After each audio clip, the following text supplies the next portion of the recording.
सीता माता के बारे में 10 रहस्य महिलाओं को जानना जरूरी है।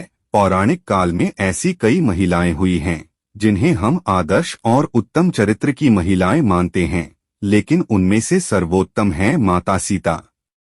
जैसे श्री राम को पुरुषों में उत्तम पुरुषोत्तम कहा गया है, उसी तरह माता सीता भी महिलाओं में सबसे उत्तम हैं। इसके कई कारण हैं, आओ जानते हैं सीता माता के बारे में 10 रहस्य।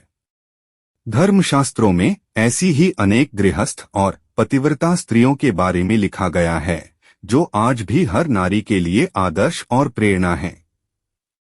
अनेक लोग माता सीता के जीवन को संघर्ष से भरा भी मानते हैं, लेकिन असल में उनके ऐसे ही जीवन में हर कामकाजी या गृहस्थ स्त्री के लिए बेहतर और संतुलित जीवन के अनमोल सूत्र छुपे हैं। पहला रहस्य। कौन है सीता के माता पिता? देवी सीता मिथिला के राजा जनक की ज्येष्ठ पुत्री थीं, इसलिए उन्हें जानकी भी कहा जाता है। वाल्मीकि रामायण के अनुसार एक बार मिथिला में पड़े भयंकर सूखे से राजा जनक बेहद परेशान हो गए थे। तब इस समस्या से छुटकारा पाने के लिए उन्हें एक ऋषि ने यज्ञ करने और धरती पर हल चलाने का सुझाव दिया। उस ऋषि के सुझाव पर राजा जनक ने यज्ञ करवाया और उसके बाद राजा जनक धरती जोतने लगे। तभी उन्हें धरती में से सोने की दलिया में मिट्टी में लिपटी हुई एक सुंदर कन्या मिली। उस कन्या को हाथों में लेकर राजा जनक ने उसे सीता नाम दिया और उसे अपनी पुत्री के रूप में अपना लिया। यह रहस्य आज भी बरकरार है कि सीता के माता पिता कौन हैं। अब आप देखिए कि ऐसी महिला जिसे अपने माता पिता के बारे में कुछ भी नहीं पता है, वह राजमहल में पली बढ़ी। इस देश में ऐसी कई बालिकाएं हैं जिन्हें उनके माता पिता मंदिर की देहली, अस्पताल के बाहर या कचरे के ढेर पर छोड़कर चले गए हैं।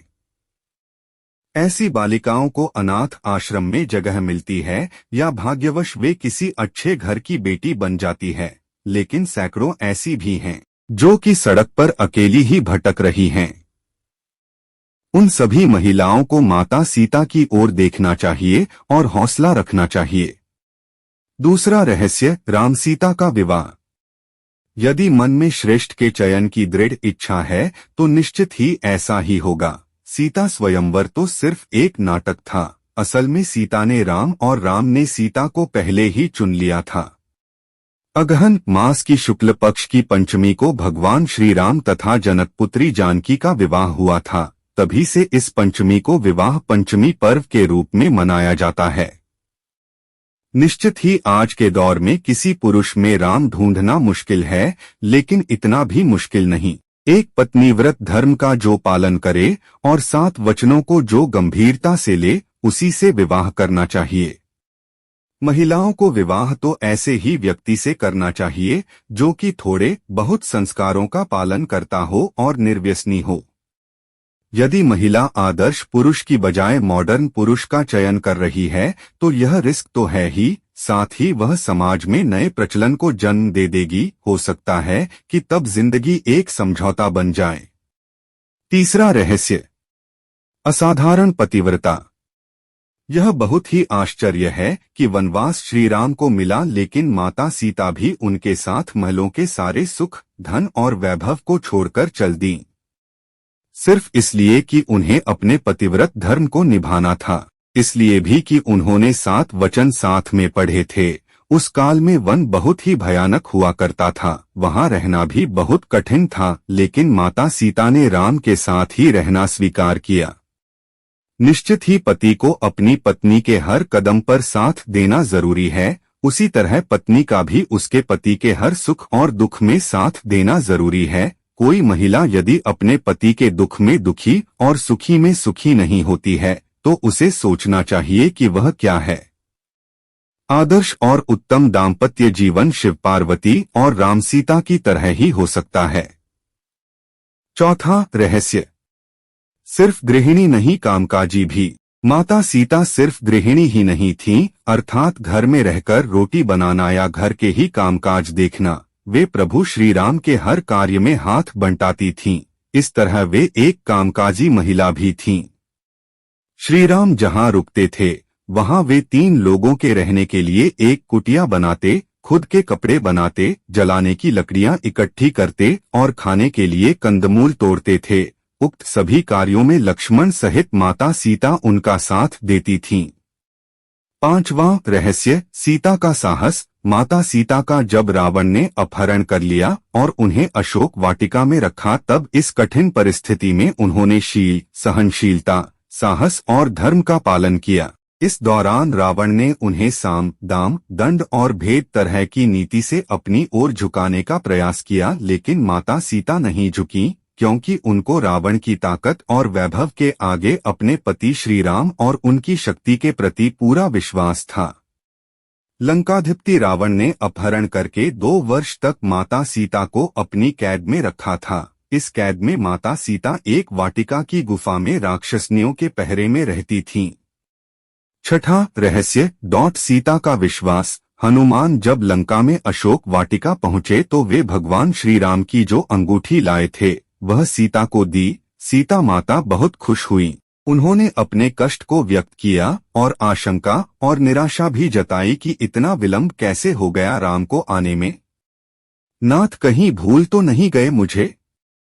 सीता के मन की ऐसी स्थिति जानकर हनुमान ने कहा कि राम को आने में थोड़ा विलंब हो रहा है। माता, यदि आपको लग रहा है कि वे समुद्र पार कर पाएंगे या नहीं, तो मैं आज ही आपको लेकर राम जी के पास चलता हूँ।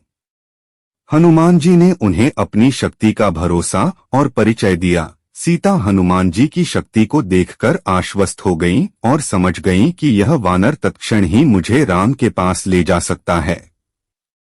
इसके बाद भी सीता जी ने कहा कि राम के प्रति मेरा जो समर्पण है, जो संपूर्ण त्याग है, मेरा पतिव्रता का धर्म है, उसको ध्यान में रखकर मैं राम के अतिरिक्त किसी अन्य का स्पर्श नहीं कर सकती। अब राम यहाँ आए, रावण का वध करें, जो उसके लोग हैं उनको मारें और हमें लेकर जाएं।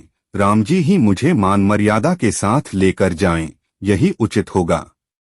7वां रहस्य, मायावी सीता। माना जाता है कि रणक्षेत्र में वानर सेना तथा राम लक्ष्मण में भय और निराशा फैलाने के लिए रावण के पुत्र मेघनाद ने अपनी शक्ति से एक मायावी सीता की रचना की, जो सीता की भांति ही नजर आ रही थीं। मेघनाद ने उस मायावी सीता को अपने रथ के सामने बैठाकर रणक्षेत्र में घुमाना प्रारंभ किया। वानरों ने उसे सीता समझकर प्रहार नहीं किया। बाद में मेघनाद ने मायावी सीता के बालों को पकड़कर खींचा तथा सभी के सामने उसने उसके 2 टुकड़े कर दिए। यह दृश्य देखकर वानर सेना में निराशा फैल गई। सभी सोचने लगे कि जिस सीता के लिए युद्ध कर रहे हैं वे तो मारी गई हैं, अब युद्ध करने का क्या फायदा। राम ने सीता की मृत्यु का समाचार सुना तो वे भी अचेत हो गए। चारों ओर फैला खून देखकर सब लोग शोकाकुल हो उठे।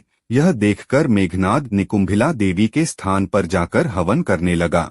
जब राम की चेतना लौटी तो लक्ष्मण और हनुमान ने उन्हें अनेक प्रकार से समझाया तथा विभीषण ने कहा कि रावण कभी भी सीता को मारने की आज्ञा नहीं दे सकता। यह निश्चय ही मेघनाद की माया का प्रदर्शन है, आप निश्चिंत रहिए। बाद में कुछ दिन युद्ध और चला और अंततः रावण मारा गया। 8वां रहस्य, सीता की अग्निपरीक्षा। सीता ने अग्निपरीक्षा दी थी या नहीं दी थी, यह सवाल अभी भी बना हुआ है। यह भी कहा जाता है कि उन्होंने अग्निपरीक्षा दी थी, लेकिन राम ने सीता का त्याग नहीं किया था। जिस सीता के बिना राम एक पल भी रह नहीं सकते और जिसके लिए उन्होंने सबसे बड़ा युद्ध लड़ा, उसे वे किसी व्यक्ति और समाज के कहने पर क्या छोड़ सकते हैं। राम जब सीता को रावण के पास से छुड़वाकर अयोध्या ले आए तो उनके राज्याभिषेक के कुछ समय बाद मंत्रियों और दुर्मुख नामक एक गुप्तचर के मुंह से राम ने जाना कि प्रजाजन सीता की पवित्रता के विषय में संदिग्ध है। सीता और राम को लेकर अनेक मनमानी बातें बनाई जा रही हैं। उस वक्त सीता गर्भवती थीं। राम और अन्य से सीता से कहा कि समाज में बातें बनाई जा रही हैं। सभी कहते हैं कि अग्नि परीक्षा देनी पड़ेगी। माना जाता है कि राम और समाज द्वारा संदेह किए जाने के कारण सीता ने ग्लानि, अपमान और दुख से विचलित होकर चिता तैयार करने की आज्ञा दी। सीता ने यह कहा यद्यपि मन, वचन और कर्म से मैंने सदैव राम को ही स्मरण किया है, तथा रावण जिस शरीर को उठाकर ले गया था वह अवश था। तब अग्निदेव मेरी रक्षा करें। और फिर सीता माता ने जलती हुई चिता में प्रवेश किया। अग्निदेव ने प्रत्यक्ष रूप धारण करके सीता को गोद में उठाकर राम के सम्मुख प्रस्तुत करते हुए कहा कि वे हर प्रकार से पवित्र हैं। इस अग्नि परीक्षा के बाद भी जनसमुदाय में तरह तरह की बातें बनाई जाने लगीं। तब राम के समक्ष फिर से धर्म संकट उत्पन्न हो गया। 9वां रहस्य, वाल्मीकि आश्रम में सीता जब गर्भवती थीं तब उन्होंने एक दिन राम से एक बार तपोवन घूमने की इच्छा व्यक्त की, किंतु राम ने वंश को कलंक से बचाने के लिए लक्ष्मण से कहा कि वे सीता को तपोवन में छोड़ आएं। हालांकि कुछ जगह उल्लेख है कि श्री राम का सम्मान उनकी प्रजा के बीच बना रहे, इसके लिए उन्होंने अयोध्या का महल छोड़ दिया और वन में जाकर वे वाल्मीकि आश्रम में रहने लगीं। वे गर्भवती थीं और इसी अवस्था में उन्होंने अपना घर छोड़ा था। वाल्मीकि आश्रम से सीता ने लव और कुश नामक 2 जुड़वा बच्चों को जन्म दिया। 10वां रहस्य, सीता की मृत्यु। माता सीता अपने पुत्रों के साथ वाल्मीकि आश्रम में ही रहती थीं। एक बार की बात है कि भगवान श्री राम ने अश्वमेध यज्ञ का आयोजन किया। उस यज्ञ में वाल्मीकि जी ने लव और कुश को रामायण सुनाने के लिए भेजा। राम ने दोनों कुमारों से यह चरित्र सुना। कहते हैं कि प्रतिदिन वे दोनों 20 सर्ग सुनाते थे। उत्तरकांड तक पहुंचने पर राम ने जाना कि वे दोनों राम के ही बालक हैं। तब राम ने सीता को कहलाया कि यदि वे निष्पाप हैं तो यहाँ सभा में आकर अपनी पवित्रता प्रकट करें। वाल्मीकि सीता को लेकर सभा में गए। वहाँ सभा में वशिष्ठ ऋषि भी थे। वशिष्ठ जी ने कहा, हे राम, मैं वरुण का 10वां पुत्र हूँ। जीवन में मैंने कभी झूठ नहीं बोला। ये दोनों तुम्हारे पुत्र हैं। यदि मैंने झूठ बोला हो तो मेरी तपस्या का फल मुझे न मिले। मैंने दिव्य दृष्टि से सीता की पवित्रता देख ली है। सीता हाथ जोड़कर नीचे मुख करके बोली, हे धरती माँ, यदि मैं पवित्र हूँ तो धरती फट जाए और मैं उसमें समा जाऊं। जब सीता ने यह कहा तब नागों पर रखा एक सिंहासन पृथ्वी फाड़कर बाहर निकला। सिंहासन पर पृथ्वी देवी बैठी थीं। उन्होंने सीता को गोद में बैठा लिया। सीता के बैठते ही वह सिंहासन धरती में धंसने लगा और सीता माता धरती में समा गईं। हालांकि पद्म पुराण में इसका वर्णन अलग मिलता है। पद्म पुराण की कथा में सीता धरती में नहीं समाई थीं, बल्कि उन्होंने श्री राम के साथ रहकर सिंहासन का सुख भोगा था और उन्होंने भी राम के साथ में जल समाधि ले ली थी। इन बातों का निचोड़ यही है कि आज की स्त्री भी सीता के पावन चरित्र की तरह ही सेवा, संयम, त्याग, शालीनता, अच्छे व्यवहार, हिम्मत, शांति, निर्भयता, क्षमा और शांति को जीवन में स्थान देकर कामकाजी और दाम्पत्य जीवन के बीच संतुलन के साथ सफलता और सम्मान भी पा सकती है। इसी कड़ी में माता सीता के बारे में एक जानकारी और मिलती है कि सीता जी को सती अनुसुईया ने दिए थे दिव्य प्रकाश फैलाने वाले आभूषण, कभी मैले नहीं होने वाले वस्त्र और जवान बनाए रखने वाला लेप। माता अनुसुईया ने वस्त्र और आभूषण ही नहीं, माता सीता को दिव्य औषधियों का एक लेप भी भेंट किया था, जिसे लगाकर व्यक्ति सदा जवान बना रह सकता है। उसके चेहरे पर कभी झुर्रियां नहीं पड़ती है और यौवन बरकरार रहता है। दिव्य आभूषण, इन आभूषणों से प्रकाश निकलता था। इनमें कभी जंग, मैल आदि नहीं लगता था। माता अनुसुईया से जो वस्त्र दिए थे वो कभी भी मैले नहीं होते थे, अर्थात उन्हें कभी भी धोने की आवश्यकता नहीं पड़ती थी। कहते हैं कि माता सीता ने एक ही वस्त्र 14 वर्षों तक धारण कर रखे थे।